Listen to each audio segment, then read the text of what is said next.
The men in black suits froze. Their hands, inches from the holsters beneath their jackets, went still. The air in the vast office, already thick with tension, became unbreathable. They were surrounding her, a lone figure in the center of the room, her back straight, her chin held high. The man behind the enormous mahogany desk, Hwang Min-ho, didn't even look up from the papers he was signing. He was the heart of a cold, dark empire, and he had just signed a death warrant. But it wasn't hers. Not yet. His voice was a quiet, deadly murmur. "Leave us." The guards hesitated for a fraction of a second, looking at him, then at her. The woman, Allison, had a single tear tracing a path down her cheek. She had betrayed him. The evidence was ironclad. But then, a small, innocent voice cut through the silence from the doorway. A little girl in a bright yellow raincoat, holding a dripping umbrella, tugged on the sleeve of one of the guards. "Excuse me, mister. Is that my daddy?" The guard's face went pale. The room felt like it tilted on its axis. Hwang Min-ho's head snapped up, his dark eyes locking onto the small figure. The girl, oblivious to the danger, pointed a tiny rain-soaked finger at him. "He looks like the man in the picture Mommy keeps in our locket." The world stopped. The Mafia boss, a man who had ordered the deaths of men without flinching, looked as if he had been shot. His eyes darted from the child's face to Allison's. Allison's face, once defiant, crumpled with a grief so deep it seemed to swallow the light in the room. The child's words hung in the air, a bomb that had just detonated 6 years of lies. The quietest voice, Min-ho's, finally broke the silence, trembling with a barely contained storm. "Who is her father?" 6 years earlier. The streets of Gangnam pulsed with a different kind of electricity back then. It was the neon glow of ambition, the rhythm of new money, and the dangerous hum of the underground. Allison was a transplant from a world away, a black woman navigating the complexities of Seoul with a smile that could disarm a city. She was a curator at a small, prestigious art gallery, her life a canvas of quiet elegance. One night, a private showing was disrupted. Not by a disturbance, but by his presence. Hwang Min-ho. He didn't just walk into a room. The room had to adjust to his gravity. He was younger then, his face less carved by regret, but his eyes held the same ancient, watchful depth. He wasn't there for the art. He was there for a transaction, for a handshake that would be sealed with cash in the back office. But his eyes met Allison's across the room. She didn't look away. She held his gaze, a quiet challenge in her own. He wasn't a monster to her. Not then. He was just a man. A powerfully lonely man who was captivated by a woman who refused to be intimidated. Their romance was a collision of two worlds. He spoke to her in carefully chosen English, his accent precise and formal. She spoke to him in broken, endearing Korean, making him smile for the first time in years. He took her to places she would never have seen. The rooftop of his penthouse. The quiet, private rooms of his favorite restaurants. They talked for hours about his brother, a man he idolized who had been lost to the life, about her parents who had passed away, leaving her alone. He was not a good man. He was the first to admit that. But with her, he wanted to be better. He wanted to be worthy. The organization was his world, a complex machine of loyalty and fear, orchestrated from his throne in the heart of Seoul. At his right hand was his most trusted advisor, a man named Kim Tae-woo. Tae-woo had been by Min-ho's side since the beginning. He was loyal, clever, and ruthless. He was the only man Min-ho trusted completely. But Tae-woo saw Allison as a vulnerability. She was beautiful, he admitted that. But she was also a foreigner, an outsider. "She doesn't belong here," he'd say. "She's a weakness, a distraction." Min-ho would dismiss his concerns, claiming she was the only thing that felt real to him. But in the shadows, Tae-woo's concern festered into something darker. He was a man who had sacrificed everything for the empire. He could not stand by and watch an outsider unravel it all. It began subtly. A message from Allison's phone was found on a rival's server. A payment to her account was traced from an unknown source. Then came the evidence. A hidden camera in Min-ho's own office captured a meeting. The footage seemed to show Allison handing a data drive to one of his enemies. It was a doctored image, skillfully manipulated, but to Min-ho, it was the final, irrefutable nail in the coffin. The seed of doubt, planted by Taewoo, had grown into a tree of conviction. The woman he loved, the woman he was ready to leave the life for, was a spy. She was an informant for the police. She was destroying his legacy. When he confronted her, he didn't shout. That was what made it more terrifying. His voice was a low, dead whisper. He showed her the evidence. He expected denial, tears, an excuse, anything. But Allison just stared at the screen, her face pale with shock. She didn't understand. She couldn't understand. The betrayal she felt was a physical pain, so sharp it stole her voice. He gave her a choice. He wouldn't kill her. He didn't have the strength. He would let her vanish. He made her promise never to contact him, never to speak his name, to disappear from Seoul like a ghost in the night. He believed it was a mercy. To his men, it was a mystery. To Allison, it was a death sentence for her soul. She left, her heart completely shattered. She didn't know she was pregnant. Not until she was on a plane, her plane ticket to a city she had no desire to call home, but one where she could be safe. She didn't know that in her belly was a tiny piece of the man she had loved and lost, a little girl who would, one day, change everything. 6 years later, Hwang Min-ho was a different man. The empire had grown, but he had shrunk into it. His world was a fortress of concrete and steel, cold and impenetrable. He was more ruthless, more guarded, his heart a vault that no one had the key to. The memory of Allison was a locked door in his mind. He had convinced himself it was better this way. He had let an enemy go, and he had survived. He had not lost his empire. He had done the right thing. Then, on a rainy afternoon, a little girl changed his world forever. Her name was Jisoo Hwang Jisoo. She was 5 years old, with bright, intelligent eyes and a fearless nature that had likely given her mother countless gray hairs. She had somehow slipped past his security. A small girl in a bright yellow raincoat was no threat. She was lost, she claimed, and she needed to use the phone. The guards were baffled. How did she get in? They'd never seen a child wander into the heart of the organization's headquarters before. When Min-ho emerged to see what the commotion was about, he found his most feared men utterly useless, surrounding a tiny girl who was demanding to speak to the boss. "You're the boss, right?" she asked, her voice ringing with authority that made the guards flinch. She didn't look nervous. She looked annoyed. "My mommy's car broke down. Can I use your phone?" Min-ho was used to being feared. This was unprecedented.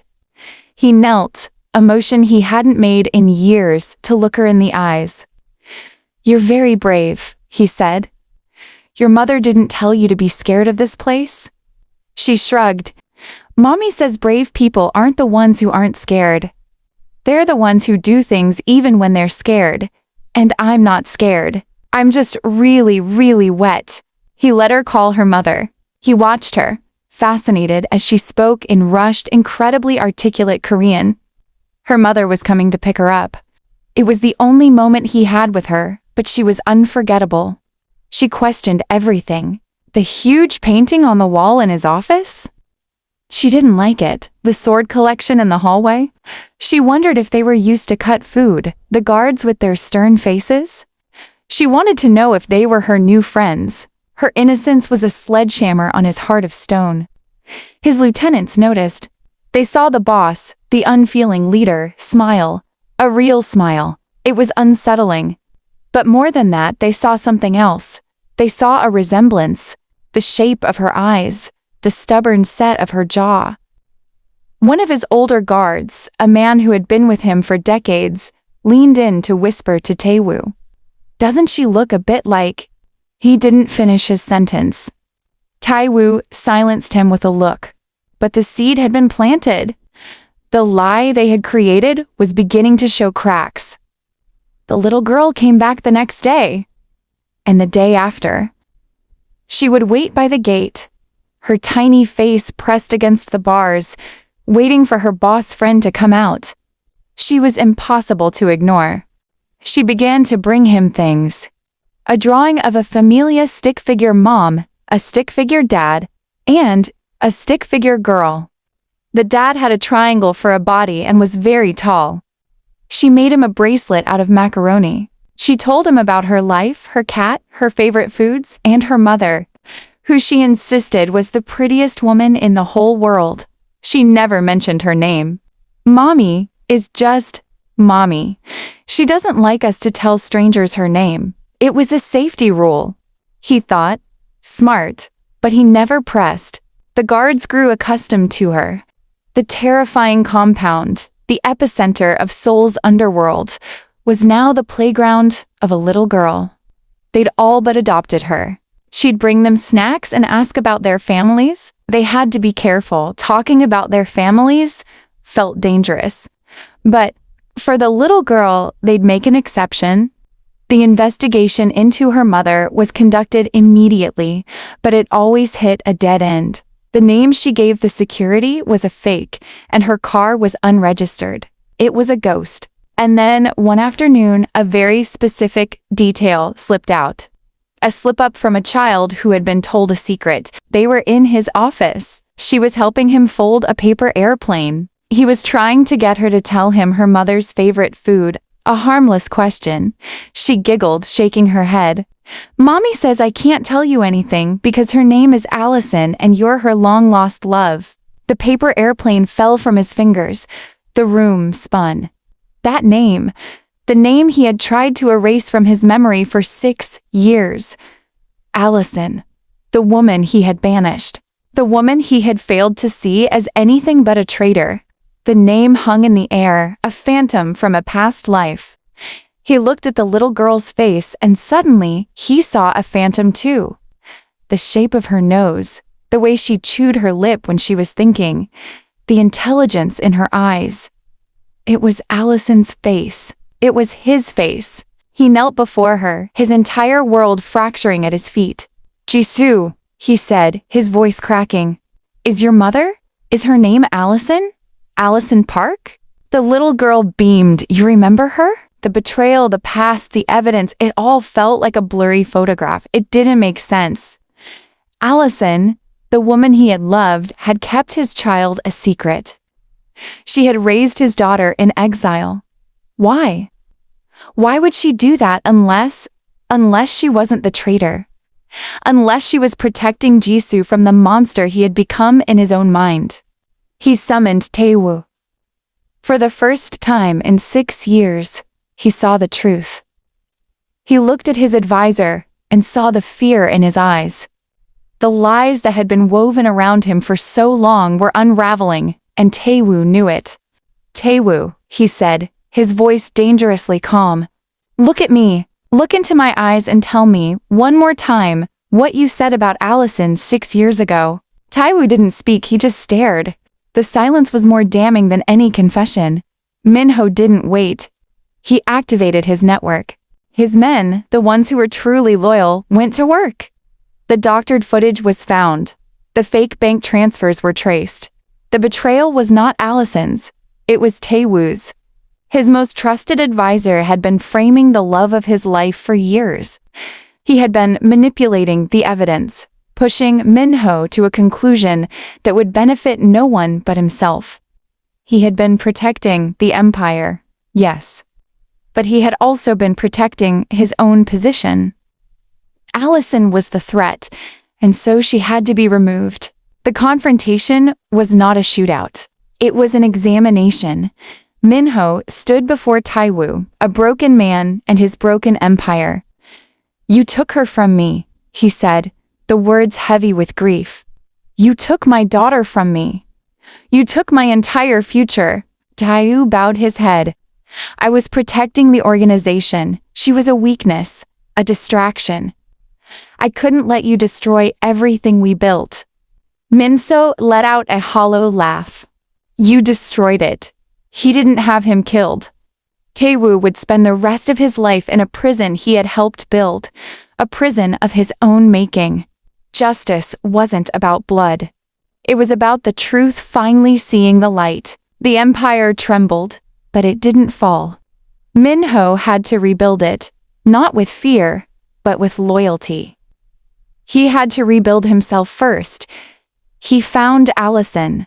She was living in a small apartment in a different district, a quiet life she had built for herself and her daughter. She was not the same woman. The years had etched a weariness into her features, a guardedness that hadn't been there before. He went to her not as the Mafia boss, but as a man, a broken, regretful man. He didn't give a speech.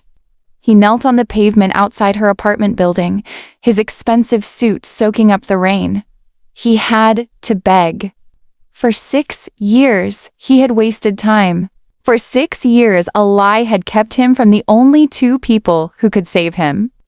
Allison, seeing the terrible truth in his eyes, didn't scream or cry. She just held his gaze and whispered, "You know, then?" He could only nod. The weight of his guilt was palpable. And then a tiny voice, "Boss friend?" Jisoo came out, her eyes wide. She saw her mother. She saw her boss friend. And she saw the man she had drawn in the picture on the ground.